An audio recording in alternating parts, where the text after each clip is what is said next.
Okay, so we're going to go ahead and get started. Just as an FYI, it was brought to my attention, some of you guys didn't know this, but we do have these classes recorded and they are on our YouTube channel. So if you ever wanted to go back in time and see a class or maybe get a refresher or whatever, all of our classes and sales meetings have been recorded for the last month or so. So there's about 5 or 6 of them on there. So keep that in mind. So moving right along, today our class is about listing conversion. Last class was about buyer conversion, and it was an approach to teach everyone how to only work with serious buyers, because there's a lot of buyers that will waste your time and drive you, well, you'll be driving them around and they're just going to drive you nuts. So now what we're going to do is we're going to talk about sellers, because there's a lot of sellers out there. And if you're not working with the right seller, they can drive you nuts. For instance, I want $200,000 for my $120,000 home. That's not a serious seller. That's someone trying to rip people off and get something that's not possible. And what does that wind up doing? That winds up getting a phone call every day, every other day, once a week saying, how come my house isn't sold? What's going on? I haven't seen a single showing. These aren't serious people. And we don't have time, as we discussed prior, at $300, $400, $500, $600 an hour with what we're worth, to waste our time on people that aren't going to sell. Let them go get somebody else to list their property for the unrealistic price. And when they fail, they're going to be looking for someone that told them the truth right up front. So we want to weed out a lot of the people that are just not serious about selling. So how do we do that? What we're going to do is try to change. Now, if you have a good listing presentation and you feel good at your conversions and everything for your when you sit down in front of your potential listings, that you're going to create that into, you're going to cultivate that into an actual listing, you don't need to change everything about what you do. What you should do is listen to what this class has to offer, and maybe you can tweak some of the words that you're saying, and you can just modify it slightly to make it that much stronger. If you're new into the business and you've only done a couple of listings or no listings, you might want to adapt a lot of this and make it fit your spiel, and then see, hopefully you'll be able to convert far more people than you're sitting down in front of currently. So remember, not everybody you're going to sit down in front of is going to list with you. But if you sit in front of 50 people, if you sit in front of 5 people and you only get one listing, your conversion stinks. If we're sitting in front of people, especially in the Kissimmee, Point Siena area, you should be converting far more than 50, 60, 75% of those people, because there's not a lot of agents out here that do what we do. So keep that in mind. Most people don't interview 2, 3, 4 agents. Okay. So what we're going to do is we're going to assume in this class that we've already cultivated the lead. We've already gotten the lead. We've had the marketing class. We've had all of that. We've already cultivated the lead. So we're not going out and we're not going back to figure out how to go find leads right now. So the first thing that the Momentum course teaches us is that you do not want to have a listing presentation. What you want to do is you want to have a listing conversation with people, okay? So if somebody were to call you and say, hey, Jacob, why don't you come on out and give me a listing presentation? You should say, well, I got to be honest with you. That's not what I do. I'm going to come out, I'm going to meet with you and your wife or whatever, your spouse, and we're going to have a listing conversation where I can uncover multiple areas of interests and needs on your end, and we can develop our win-win working relationship together. And if you feel that there's value in what I'm saying, then we can talk about listing your home and not even doing a presentation, because I don't want to preach to you. I want to listen. Okay. So keep in mind that we want to listen first. Next, what I want everyone to do, and even if you're brand new in the business, and I see right now 2 people at least on this Zoom, they're brand new in the business and they might not have anything going on yet. Okay. But what I want everyone to do is take a couple of notes down. I want them to come up with 6 things for their next listing conversation. And they're mostly going to be statistics, okay? So the point of, well, I'm going to tell you what they are, and then we're going to circle back to discuss why they're important, okay? So number 1, I want you to do a statistic of how many homes that you have listed sold, basically. Okay. Now, if you only had 1 listing and it sold, you sold 100% of your listings. If you've had 10 and you've sold 9 of them, that's 90%. Okay. These are good numbers. So I want you to get your list to sold ratio number.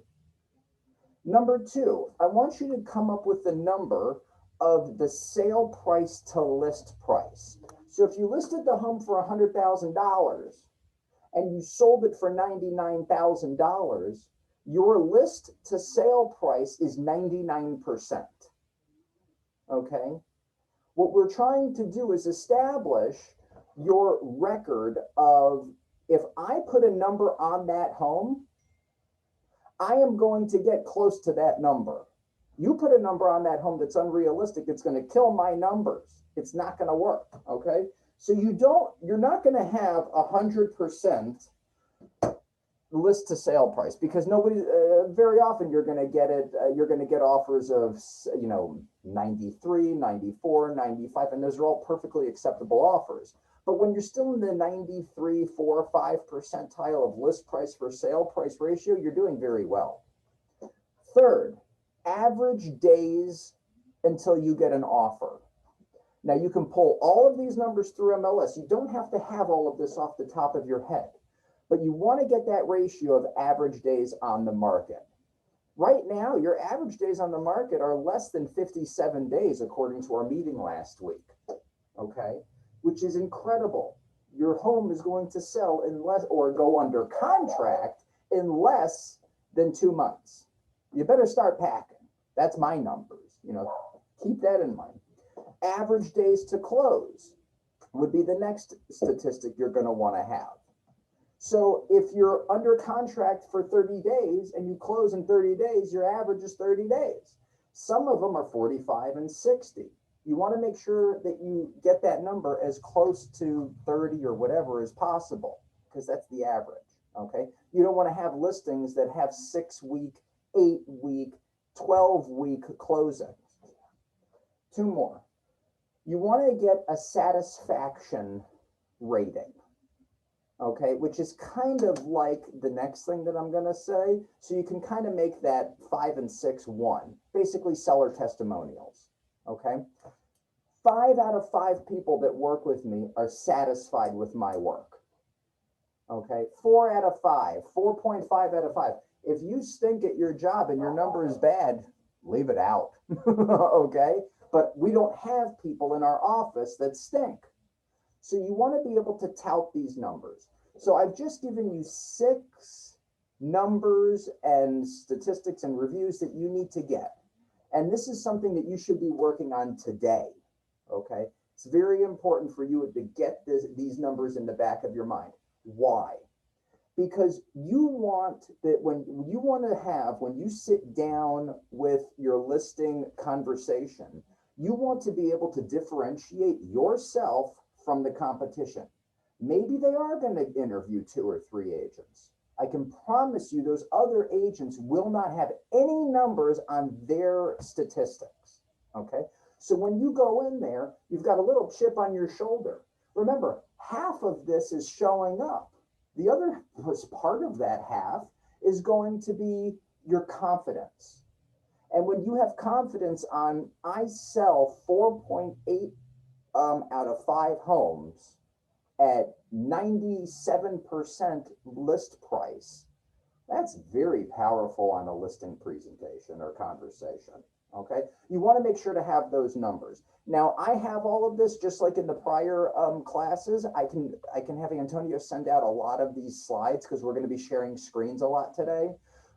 So you'll be able to print these off, or I can email them to you as well. but you definitely want to start with those 6 things. Okay, that's first. Now any questions, go ahead and do your chats or whatever. If you have any questions at any point in time, or wave at me. If not, we're going to move it along. So the next thing that we're going to talk about are the 5 stages of converting a listing. Okay. You might want to write some of them down. If not, I can try to share them with you a little bit later. But the first stage of converting the listing is having a pre-conversation activity regime. Okay. Now, what that equates to is pre-listing questions. And I've got a whole page we're going to be reviewing in a moment about what you should be asking and discussing with your potential listing when you go out to meet with them. Okay. We've got, it's a list of 17 questions, and we can circulate that later. You're going to want to be prepared to know where the prices are in that area. Maybe not for that particular home, but where the general prices are of that area that you can later modify after you've done the walkthrough with the owners. We're going to talk about confirming the appointment, giving over a listing agreement that might not even be filled out yet, and of course, arriving on time. So let's go ahead and dive right into the questions that you should be asking people, okay? Now, this should be either over the phone or in person, whatever, it doesn't matter. But you need to not just say, well, I can check all of that on the tax records. I don't need to know any of that, okay? So the truth is I don't really care about most of these answers. It's about developing rapport with people, okay? So I'm going to share my screen, and we're going to start reviewing some of these questions and the meanings behind them, okay? So, question number 1, hold please. Question number 1 is, or I'm sorry, you can see over here, before I come out, I need to verify some things and ask you a few questions. So they're telling you that they want you to do this beforehand, but sometimes they're actually already in the office. Okay, so you still might be face to face, but you're not in that home. Okay, so what you're going to want to do is you're going to want to ask them their name, their address, and their mailing address, because keep in mind, a mailing address might be different than the home that you're going to sell. It could be a rental property, it could be a second home, who knows? So you want to make sure that you get the 2 different addresses. Are you the sole owner of the home? Why is that important? It's extraordinarily important, because if there's a family member or a friend or whatever that has no idea that they're about to list the home for sale, you could get all the way to closing and have no deal because half the parties aren't signing off on it. So you want to know up front who is going to be signing the listing agreement and the closing documents. So are you the sole owner, yay or nay? You're going to put down their home phone, their work phone. I mean, this was written when there were still fax machines. I don't have a fax machine. We don't need a fax machine. And then, of course, email address is important. Why is email address important? It's pretty self-explanatory, but you can also put them on a drip campaign. You want to record them through your Booge contact list so that you can forever contact them. And if they were to ever go on Remax.com, they are basically assigned to you. So even if they go to look for a property in Orlando, it's going to come back to you. That's why you want to register that. Next question, will you need to buy another home? Well, that's a self-serving question, okay? If they're buying another home, do they have an agent for that? Why not try and get both ends of the deal? Okay, I can sell your home, but let's go talk about buying homes too, okay? So you'd like to know that up front. The type of house are you selling? Are you selling a condo, a townhouse, a single family? Is it land? Is it acreage? What is it? Square feet, bedrooms, bathrooms, garage. How do you feel the condition of the home is in? Because everybody thinks their home is the greatest home they've ever seen in their life. And then you get there and you can see the stars from the living room ceiling. Like they were testing missiles on that thing. We don't have any idea. but we'd like to get them, we'd like to understand their standpoint of the condition of their home before we get out there, because you know what? Even though it might not match the condition, you'll immediately get a sense on who these people are based off of their answers. Like, they might be very proud people, but it's 40-year-old home, but it's clean. You kind of get a read on people on if they're realistic about things or not realistic about things. So it's a good question to have. How long have you lived there? Have you made any updates or improvements? What prompted you to call me? Basically, how'd you find me? Will you be interviewing other realtors, and have you set any appointments with other realtors? I like to know what I'm up against, okay? Because I know that if you're setting appointments with other realtors, I need to go there immediately. I need to get there as quick as possible, because a lot of people are lazy and they don't want to interview 20 different people. So probably the first or second person is going to get the deal. So you want to make sure that you know when that's going to be. So these are pre-listing questions that you should be asking your people, okay? Any questions about what questions to ask, why we ask those specific questions, or anything like that? You could literally take this sheet that I just read off to you and make 20, 30, 40 copies of it and just start doing it every single time, okay? It's very important. Okay, so now what we're going to do is we are going to discuss briefly about pricing, okay? The reason why it is brief is because this is not a pricing class.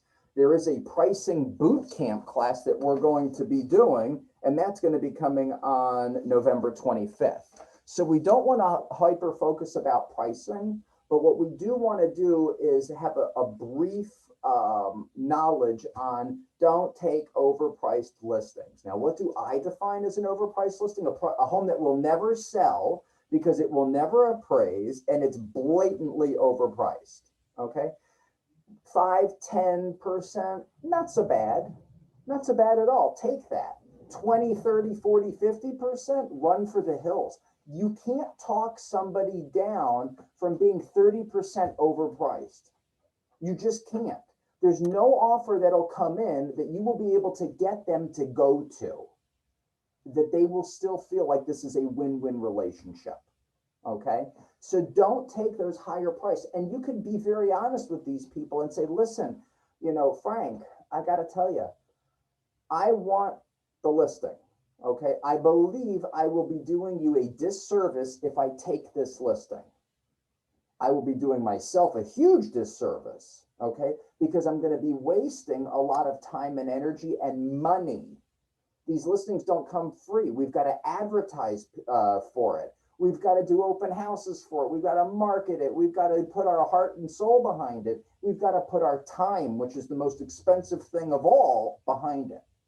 So it's not a win-win relationship if I take this overpriced listing. It's a lose-lose. Because I'm losing and you're losing. You're losing valuable time on the market, and I'm not representing myself or you properly.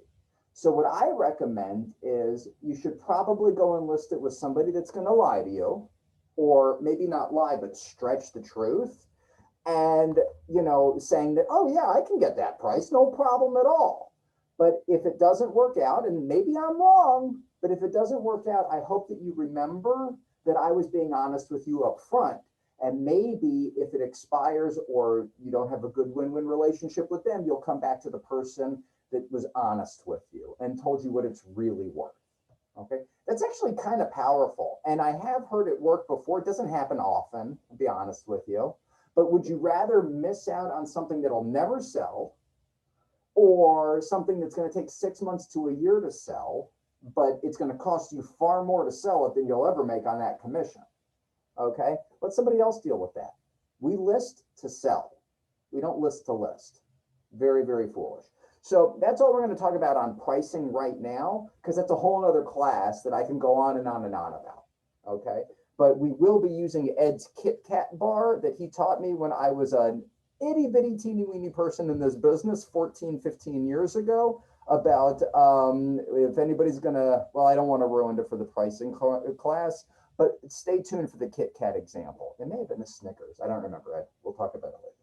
So anyhow, We'll come back to that. What we want to do is getting back to, we've just asked a bunch of questions and we've set up the appointment. Okay, I'm going to come out this afternoon. I'm going to come out tomorrow morning, whatever that appointment time is. Call 4 hours before the appointment. Now, if the appointment's at 9 a.m., you're not going to call at 6 o'clock in the morning, 7 o'clock in the morning, not like that. You're going to call the night before, maybe 5, 6 o'clock. And you're going to confirm that appointment. Why is that?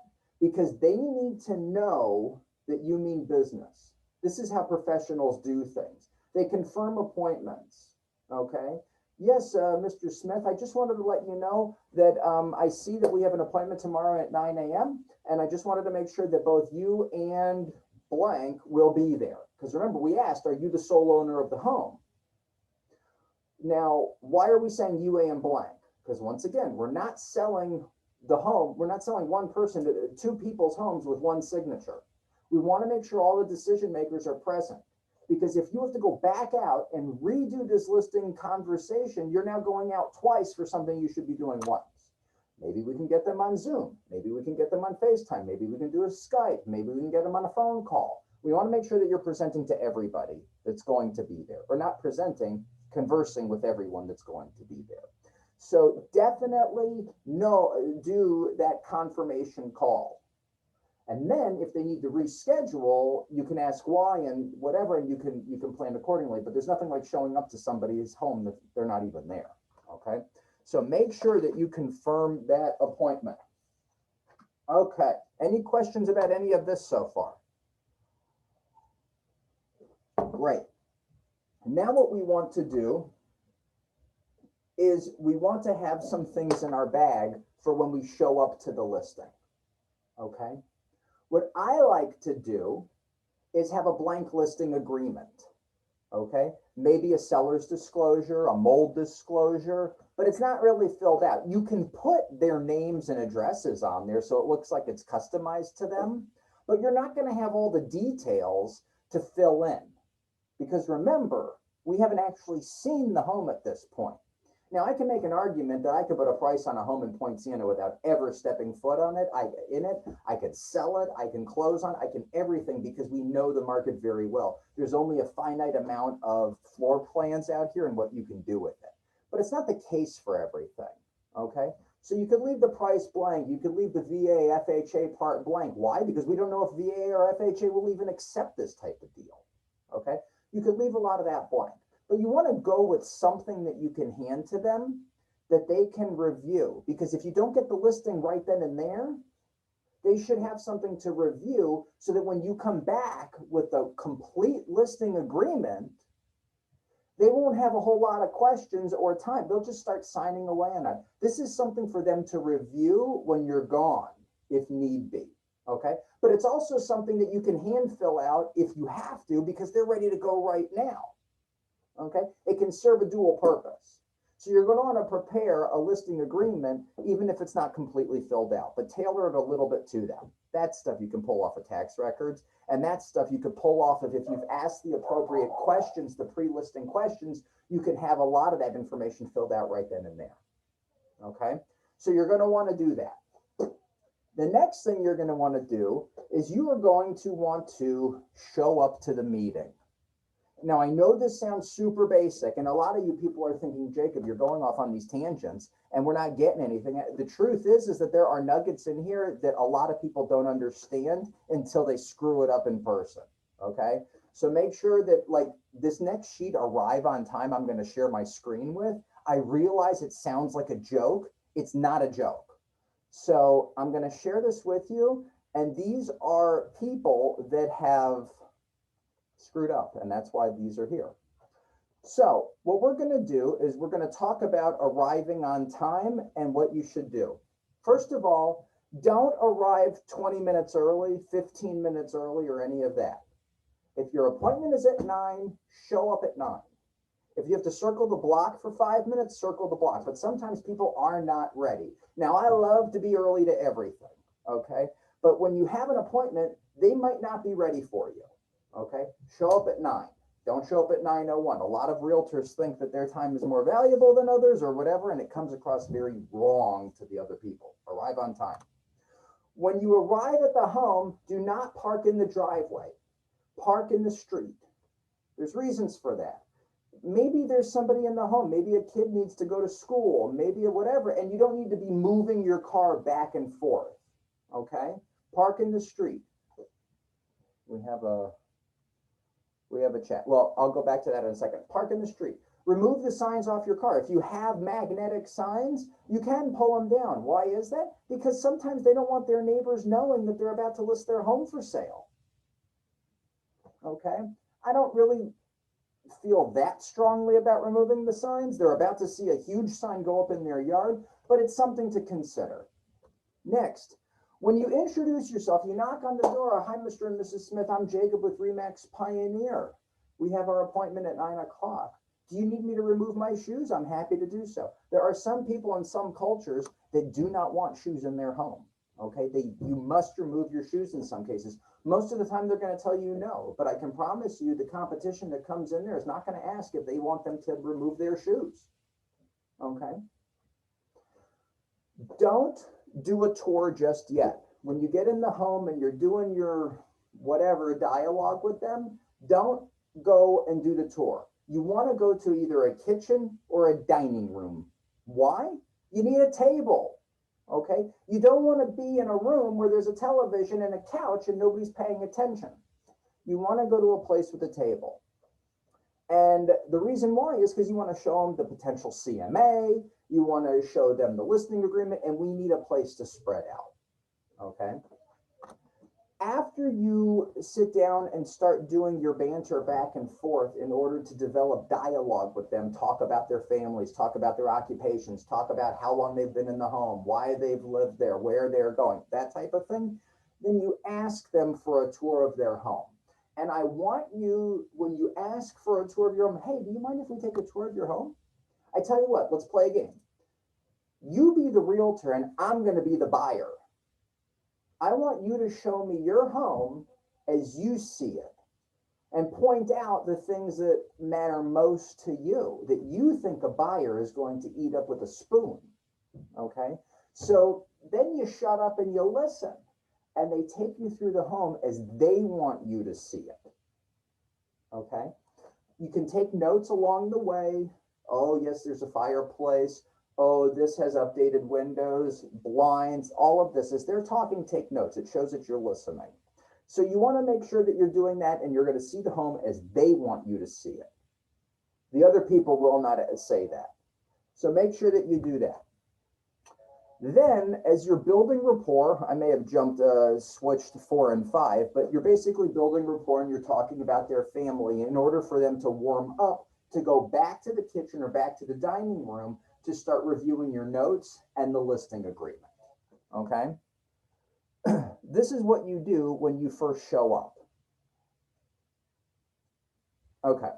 Now, hold on. I saw that there was a great etiquette tip. I'm glad I didn't stop that share screen for that. Anyhow, so moving right along from there. When you're sitting down with everybody at the kitchen table, you want to set the tone of the meeting. Right now, it's been all, hey, buddy, how are you? Thanks for inviting me over. Give me a hug type thing. Not COVID time, all of that. Okay? You want to now set the tone like now we're down to business. Okay? I've seen the home. I've run the numbers and all of that. So what you want to do is you want to set up the tone of what I said last time and the time before that. You want to establish that win-win relationship. Okay? We're talking serious, we're talking, you could still say it with a smile, but now it's no longer a win-win relationship if one of us loses, okay?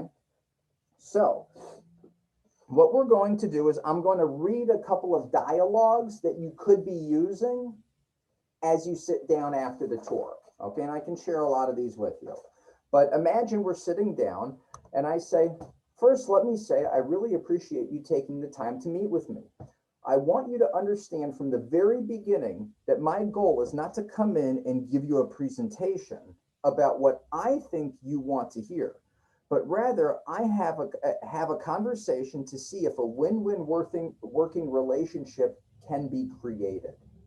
A lot of real estate agents are willing to sacrifice a win-win relationship in order to simply take a listing. And I want you to know right up front, I don't operate that way. With me, it's a win-win or no deal. Okay? So you're already telling them that everybody wins. You're already telling them that we're not going to jump into anything if we can't figure that out right up front. And we're going to give them the opportunity to define what they want out of the deal. Okay?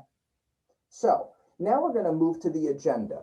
Now, in order to create a win-win relationship, I must first uncover your needs and goals in this transaction. Therefore, I'm going to ask you some very specific questions and take notes. Will that be okay? Great. Once we have defined your specific needs and goals in this transaction, we will discuss and agree on the most appropriate price. After that, we will thoroughly review the roles and expectations between the two of us that are necessary for a working relationship. I just want to remind everybody that what you tell me is confidential. I'm not telling everybody else. Okay, so don't think I'm blabbing what you're about to tell me to anybody, especially a buyer. Okay, now, if you notice, when I said the agenda, it didn't say price first, and we're going to discuss that. So, moving right along, we're going to talk about the second message that you're going to be having. Now, when you uncover the needs, you're going to ask them, what are your needs in this deal? Okay? Needs can come in a wide variety of shapes and colors. So, what I mean by that is some people's needs might be money. Other people's needs might be, I got to get out of this house in the next 60 days, like for sure, for whatever reason. Some could be health related, family related. We don't know what those needs are. I'll tell you a quick story about that. About 3 to 4 weeks ago, a friend of mine called and said, Jacob, my family wants to buy a condo as an investment. And I put together a list of a bunch of different condos and my opinions on them. And I said flat out, these are not good investments. Okay. Now they have invested other monies with me that have gone very well. So I said, these you are not going to get the returns. And I said, unless there's another reason for buying a condo, you should not buy a condo. Can you please tell me the reason behind it? And I didn't get anywhere. And then about a week or two later, he wrote back, I'm so sorry, you're 100% right. My family didn't tell me, but they want to buy a condo. They want to rent it for right now, but they want to move their sister in. Now, the sister's in her 70s or 60s, whatever it is. So in 5 years or whatever, after the rental, we'll rent it for a little while, but their purpose really wasn't about the money. It was about securing a place for a family member, which I immediately told them that's a totally different need, and it's perfectly acceptable if that's what you want for you to purchase something that might not make money or as much money. Because I told them, I can make you a lot of money for the same amount or less money elsewhere. But they wanted a condo for the sister where they wouldn't have to have maintenance, where they wouldn't have to have a whole bunch of headaches. If there's issues, they can call, everything is taken care of for them. Totally different ball game, totally different motive. So you want to uncover people's needs. So if you say, why do you need $150,000 for this house? The answer might surprise you. It might say, well, I got to be honest with you. I paid $130,000 for this house, and I don't want to feel like it was a bad investment. Okay, that's an emotional thing. That's an emotional thing but after fees and everything, 150 might only be worth 130 in their pockets. We don't know. And that's not a good investment after several years. So maybe that's the reason, which is an objection that you can overcome and you can rationally explain why that price might not work. Another reason might be, well, look, if I get 150, I've been in this house so long, I'll have $50,000 worth of equity, and I need to put that down on my next house in order to get my payments where I need them to be. Okay, totally understand. We can try for it, but I got to be honest with you, it might be on the market a little bit longer than it needs to be in order for you to get that. And remember, the price of your next house has nothing to do with the price of this house. Okay. Well, these are just for instances. Another instance, Jacob, I don't care what the price is as long as I don't lose money. I have to be out of this house in 60 days. That's a totally different answer right there. That's also not emotional based off of business. And, you know, you might have more of a fire sale price, maybe 5,000 under market value versus 5,000 over market value, or fill in the number. Okay. So you want to uncover those needs because it drastically changes how you can price this property in order to fulfill their needs and desires. Any questions about any of that? Okay, because that changes the CMA. Okay. Ask them questions. Why do you feel like you need to have this as a good investment?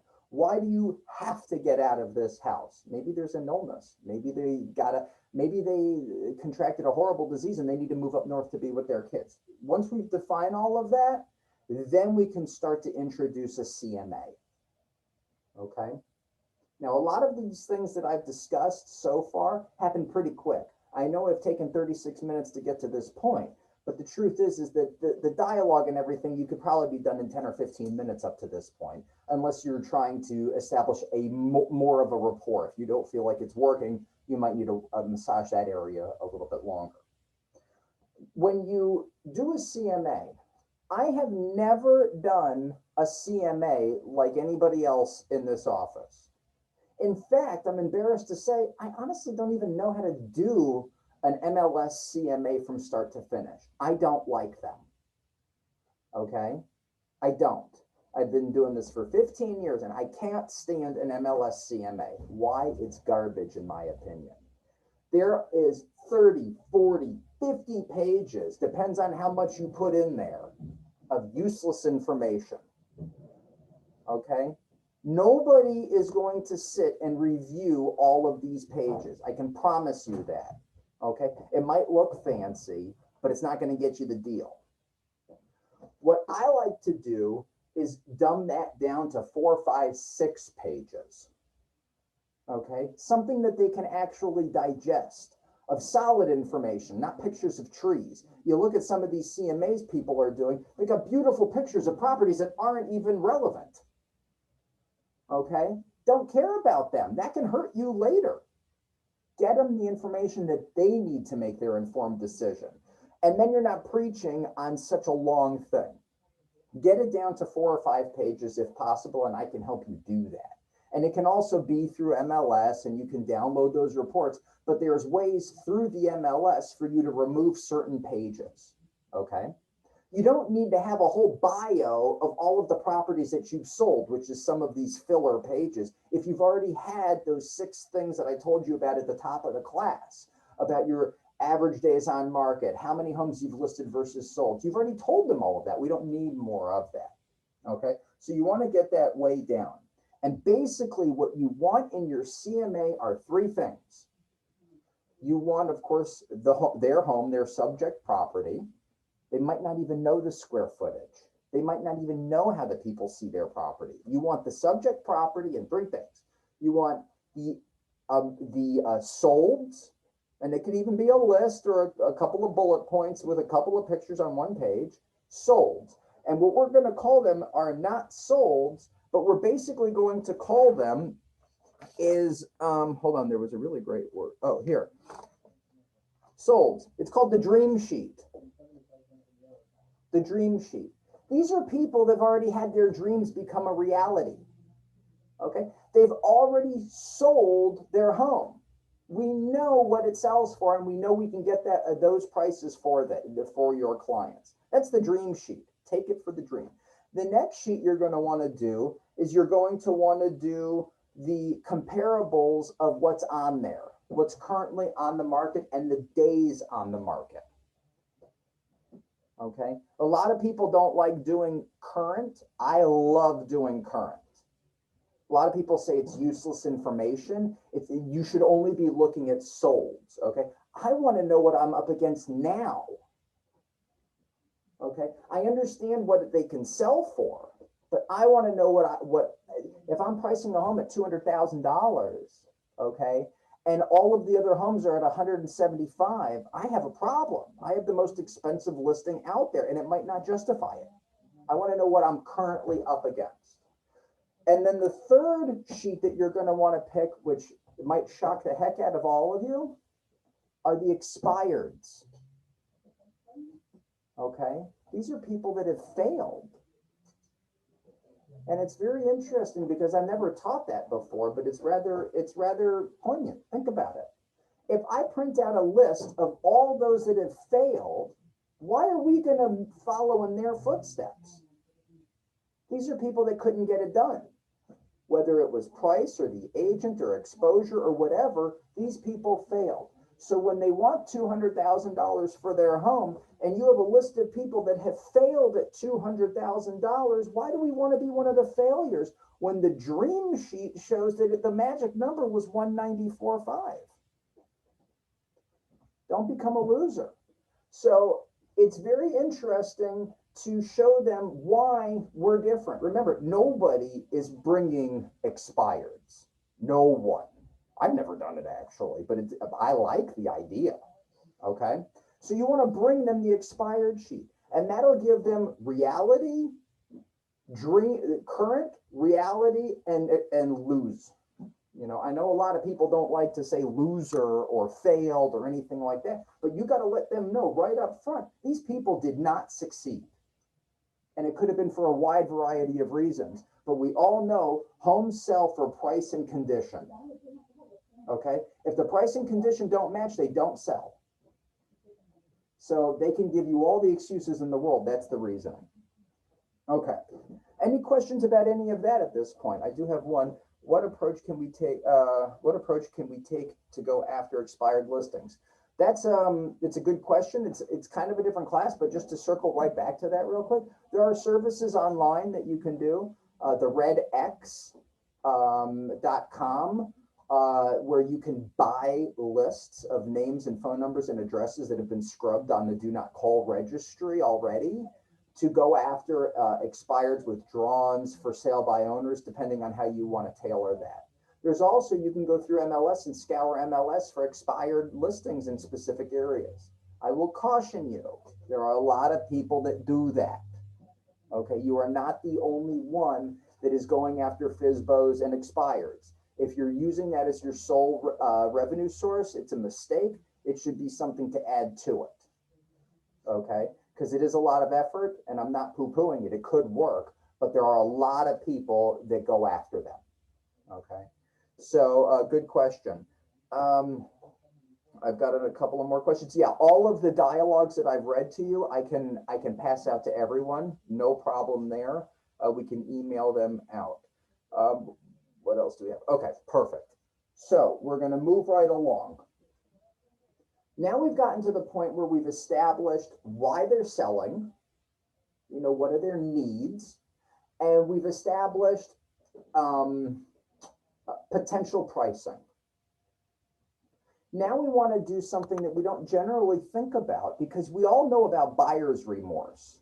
Everybody has gone to the store and gotten so excited and bought something they didn't really want, or they started to feel guilty about it, okay? And then they want to take it back, or they throw a monkey wrench into the mix or whatever and try to blow a deal up or whatever. But there is such thing as seller's remorse, okay?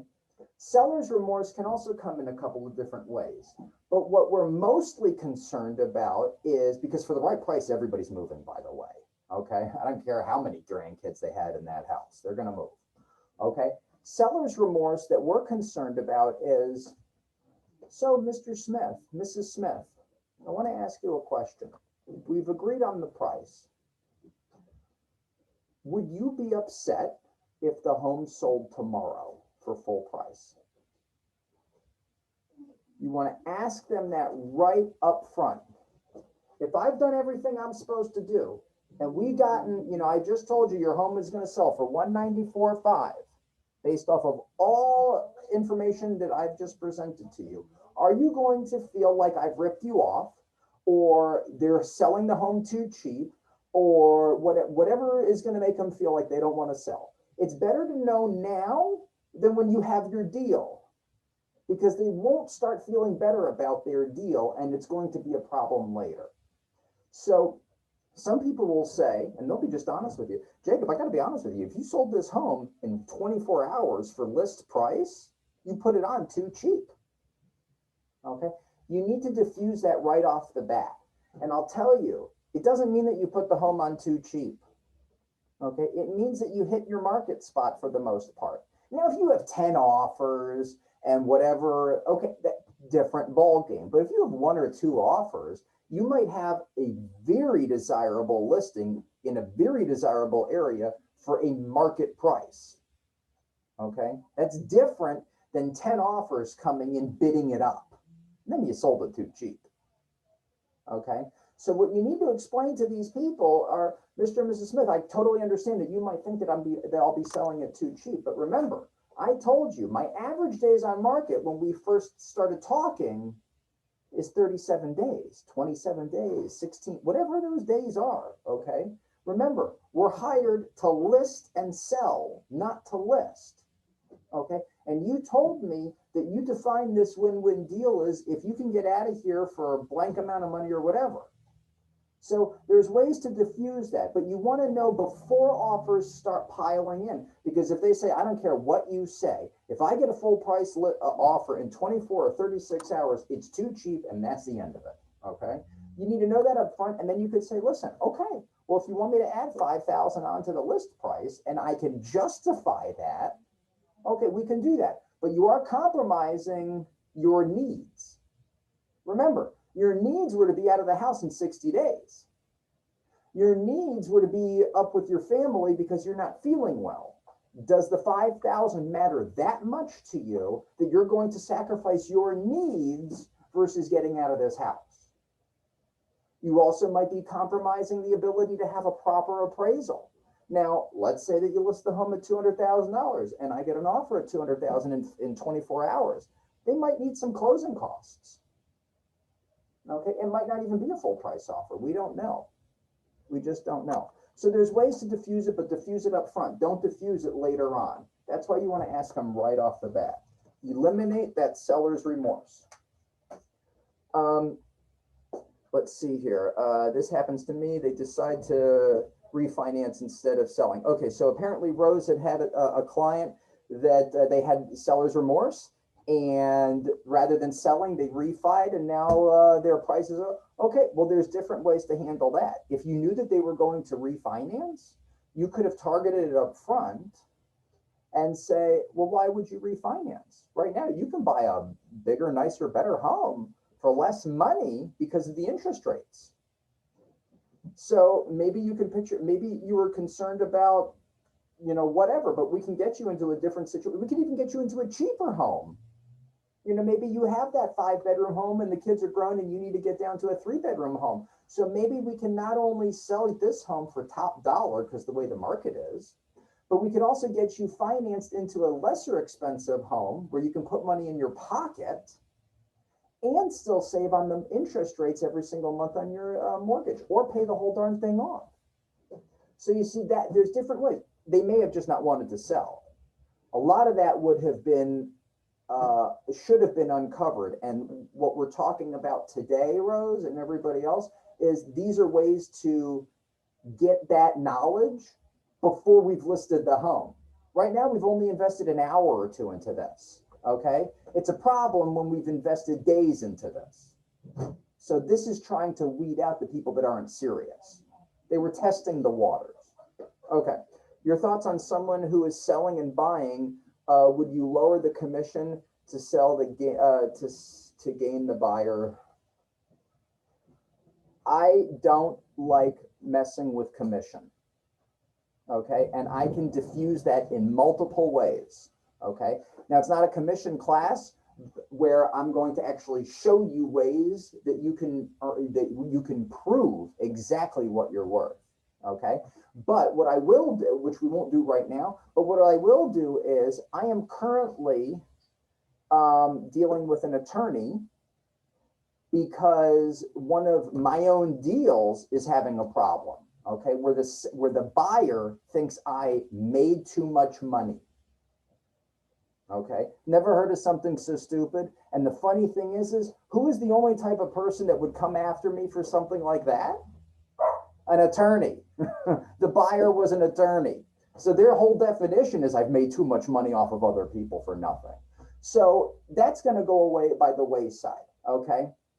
The point of that story is I don't want you guys playing with commissions unless it's a couple of $100, $500, whatever it is, in order to fix a repair or what. When you start going into reducing commissions to 2%, 1.5%, whatever those things are, why do you have to sacrifice in order for them to win? It's no longer a win-win. Okay. When you list a home at 2.5%, you don't get 2.5%.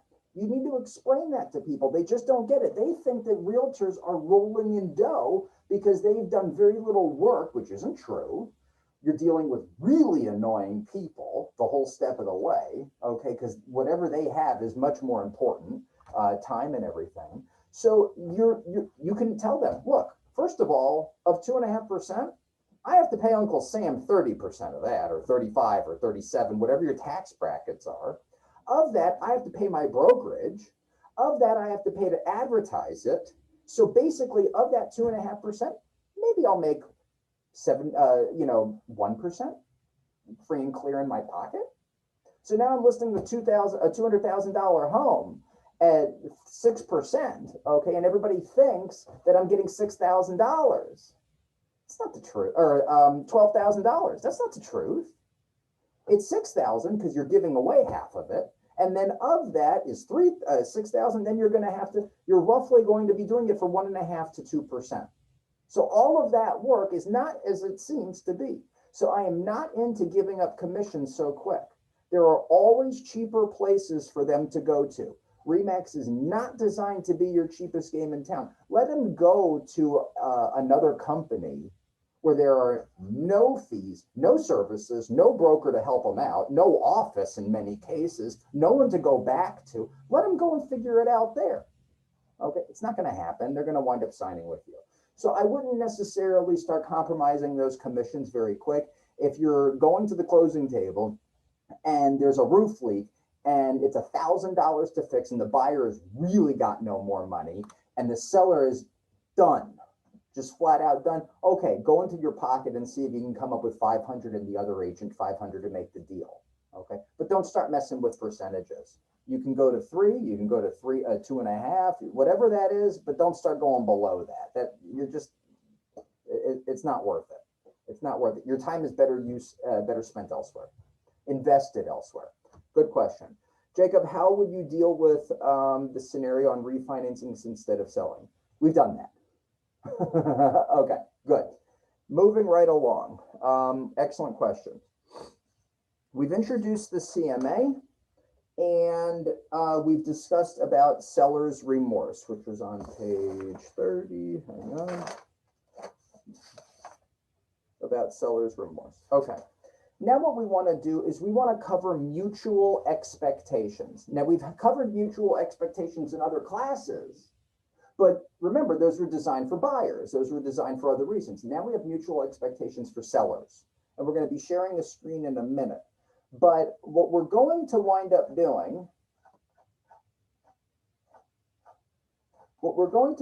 doing, is giving them a sheet of paper, and you can customize it for yourself. But the sheet of paper is going to have at the top my role and my marketing plan. Okay, now I'm going to share the screen and we can review it. Okay, so I hope everybody can see this. And you can use this and you can retype it and put your beautiful name right on top. Carol sells, whatever. My role. This is what you can expect from Jacob Hera as your listing consultant, not agent, consultant. We're consulting with them. Okay. It's almost the same thing as a transaction broker notice, just a little bit more detail. Now, we're not going to read through them because you guys can read. But this is something that you might want to share with them. It might be a lovely handout that you can give to them. Nobody's doing this. And then we're going to show them, moving right along, marketing and promotion plan. Okay? We're going to install a yard sign. We're going to place the home in MLS. We're going to prepare color home flyers. A lot of people don't understand you just have to print those off MLS or through design center. It's not like you're even wasting any time on that. These are our approaches. Okay? This is sell by design. This is not sell by happenstance. This is why I sell 90% of the homes I list, or 95. That's why we need our numbers. Okay, this is why we sell homes on average in 37 days when the market is selling homes in 57. Why are we 20 days better? Is because we have our promotion plan. This is my role to get you to your end result. Okay, we're going to go door knock. We're going to go call neighbors. We're going to send out postcards. Okay, so that I'm going to hand out to everybody because it's fantastic. Now what we're going to do is we're going to present to them what their roles are. Because remember, this is not a one side. This is not a win. This is a win-win. Okay? They need to understand, and some people actually, I've heard, have them sign their role. Like they put right here their signature for them to sign. Okay? It might be a bit much, a little bit hokey. I don't care. Okay? You're going to keep your home available for showings. It's going to be neat and tidy. We're not going to walk in here and smell burnt lasagna. I love lasagna, but not burnt lasagna. You're going to make it smell good. Okay. You're going to complete the repairs that we agreed on. When you were showing me around your beautiful home, I noticed a couple of things that are really inexpensive and easy to fix, and an inspector is going to tear you apart on those. Okay. You want to leave the home for all showings. Do not put a buyer and a seller together. You are now cut out and no one can be objective. Okay, you got to let them know. Go walk the dog. If you don't have a dog, go find a dog to walk. Leave for 20 minutes and let them view the home the way that they want to live in the home. Okay, they're not there to be a tour guide. You're going to want to let them know when an agent leaves their business card, toss it. Okay, they are not to call that showing agent to see how things went. They're to call you. The moment they call them, you're done. Okay, set yourself up for success. These are all things. Be brutally honest with me if you feel I'm not meeting your expectations. Tell me up front. Am I failing you as your agent? The truth be told is if you've done all of this and we've sat down on this listing consultation or conversation and everything, you're never going to fail them, realistically. Okay? But the truth is that everybody has a different opinion of a failure. So you want to know up front, you've got to tell me where you feel like I've screwed up here, but do it up front so that I could quickly fix it so that this is not festering for days, weeks, and months. Okay? These are the things that you want them to know. This is your win-win relationship. Okay? I think it's an excellent sheet. I think it's something that you guys can use. And I've got a lot of these sheets where you could even retype them with your own letterhead, with your own picture, you know, that type of thing on there, whatever. Okay, make it yours. We bought and paid for all of this stuff. This is not plagiarism. Use these things. So your mutual expectations, that's something that you're going to want to share with one another. Everybody's roles. You're going to agree on the marketing plan. That your marketing plan and everything, if you've told them right up front what that marketing plan is, nobody's going to question it. The next thing that we're going to get to is post-listing or post-conversation activities. Okay, I'm going to share the screen for another moment. And the screen is going to show you everything that we discussed so far today. Okay, this is the process from start to finish. There are 25 things that you need to be doing. Okay, so this is basically the summary of all that we've been through. So if you don't know what you're supposed to be doing after your first meeting, or after you've gone over the confidentiality portion, this was your step from start to finish. I'll pass all of this out for everybody to have. Okay, You don't want to bring this out, by the way, in front of your listing, but it's something that you should know going into it. And if you skip 11 and go to 13, okay, fine, we'll go back to 12. It's nothing into the world. This I happen to love, okay? When you leave that listing appointment, you're either going to have an appointment to come back and sign the agreement, or you're going to get the signatures right there. But a lot of people are stumped. What happens next? Okay, what am I supposed to expect right now? I just signed my largest investment over. Not really, but I'm agreeing to sell it right now. What happens next? This sheet of paper is fantastic. It tells you exactly what's coming next. We're going to be out to put a sign in the yard. We're going to start putting your exposure strategy together. We're going to schedule home showings. We're going to give you weekly feedback. Why weekly? Because daily is too much. If they're waiting for a daily phone call, it's too much. It doesn't change every day all the time. Okay, so that's the expectation that you're setting. I'm going to call you or email you or text you weekly. We're going to review. This takes you all the way through. We're going to open up title. We're going to get the closing dates set. We're going to, pack your bags, get out of the house, and then we're going to receive everybody's funds. This is excellent steps on what they can look forward to, that other people, everyone else that you've dealt with, is going to be, has already experienced. This is your proven approach.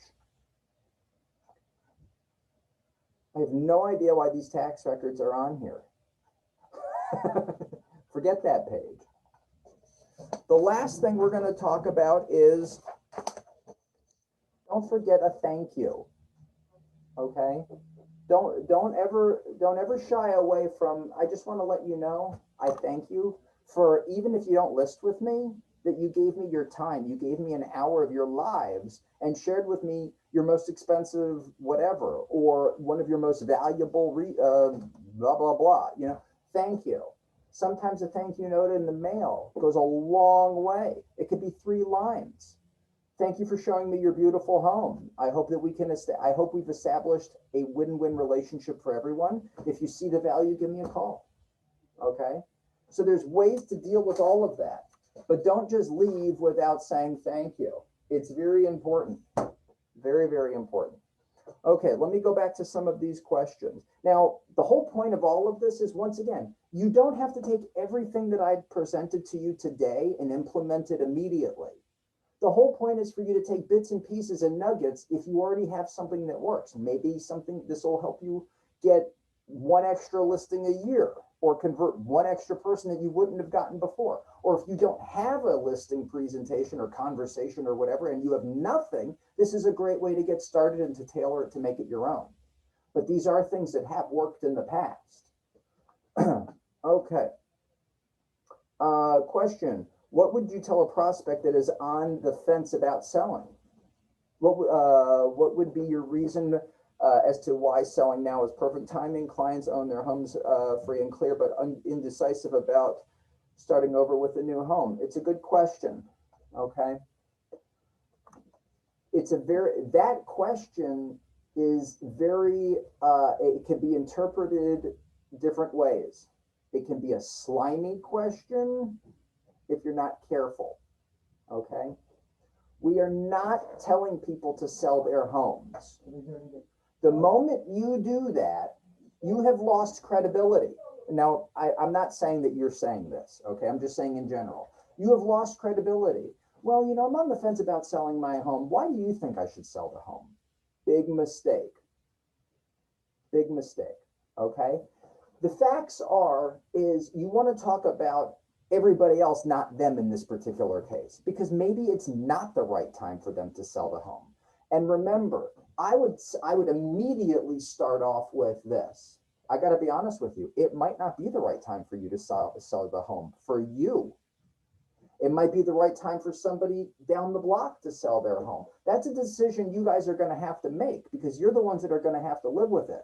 But if I told you that today is the day to sell your home, I'm not treating you with, I am not being a good fiduciary, whatever to you, okay? Because it might not be in your best interest. They have to come to that conclusion. And by the way, the moment that you take that off of you, your trust levels have gone through the roof because you've now sacrificed your pay for their well-being in their eyes. He's not out here to sell anything.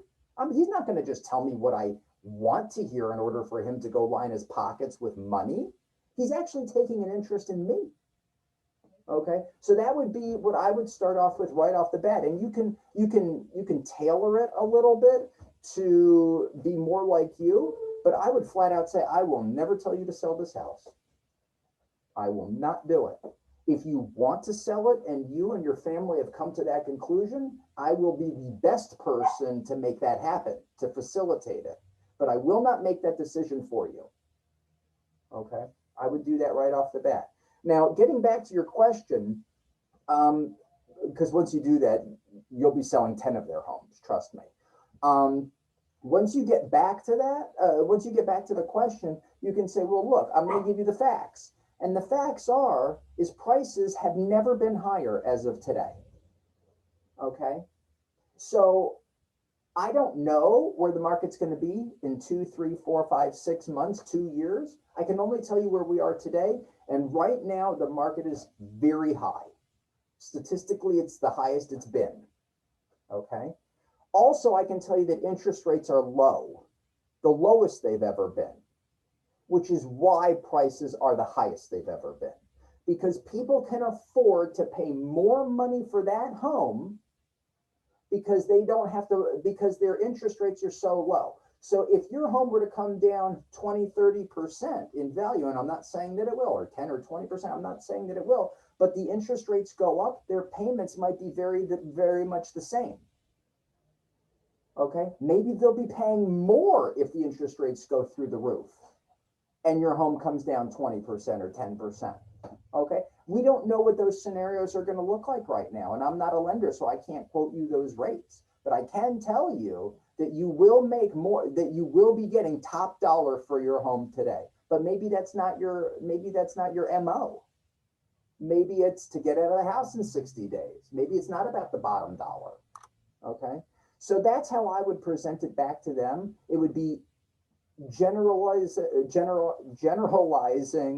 the market conditions right now, not their specific needs.